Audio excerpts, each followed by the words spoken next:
Assalamualaikum warahmatullahi wabarakatuh. Di sini saya akan menjelaskan model 3, yaitu metode spiral. Metode spiral diperkenalkan pertama kali oleh Barry Boehm pada makalahnya yang berjudul Spiral Model of Software Development and Enhancement. Barry Boehm menjelaskan bahwa model spiral merupakan model yang sangat berguna untuk melakukan pembangunan proyek-proyek besar, dan prosesnya dilakukan dengan memperhatikan risiko proyek sehingga pada akhirnya akan menghasilkan model proses yang tepat sesuai kebutuhan pengguna.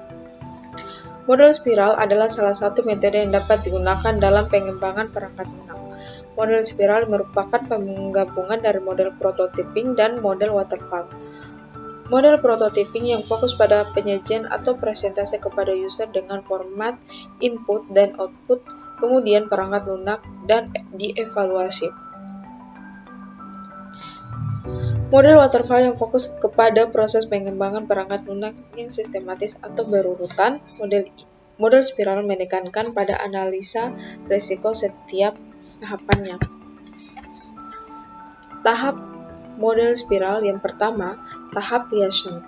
Tahap ini berhubungan dengan komunikasi antara pihak-pihak yang terlibat dalam pengembangan software seperti sistem analis dengan pelanggan atau user. Kemudian, tahap planning.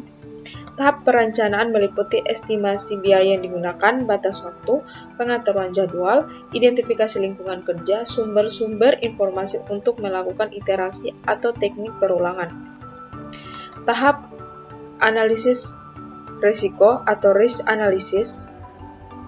Tahap analisis risiko berfungsi untuk mengidentifikasi risiko yang berpotensi akan terjadi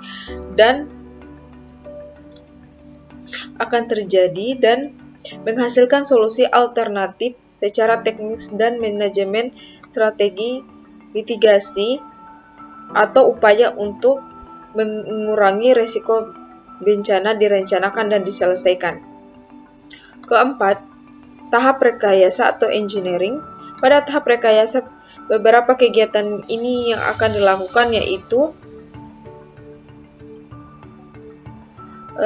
menguji coding dan mengembangkan software, menginstal software, membuat prototipe, mendesain dokumen, meringkas suatu pengujian software, membuat laporan atas kekurangan dari software agar segera diperbaiki.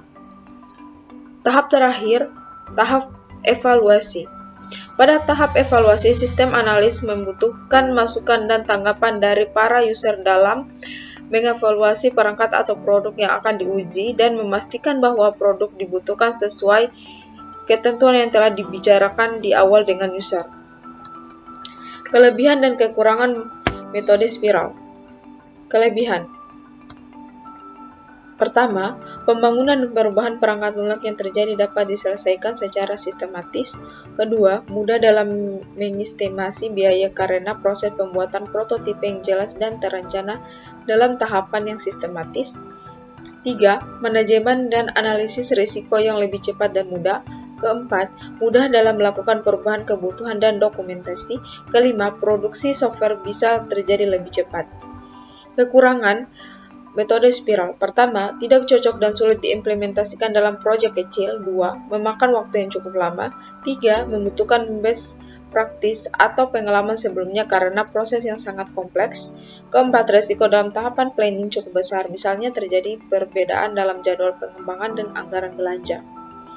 Contoh penerapan metode spiral yaitu aplikasi pemasangan layanan reguler Smart PT PLN Persero menggunakan spiral model.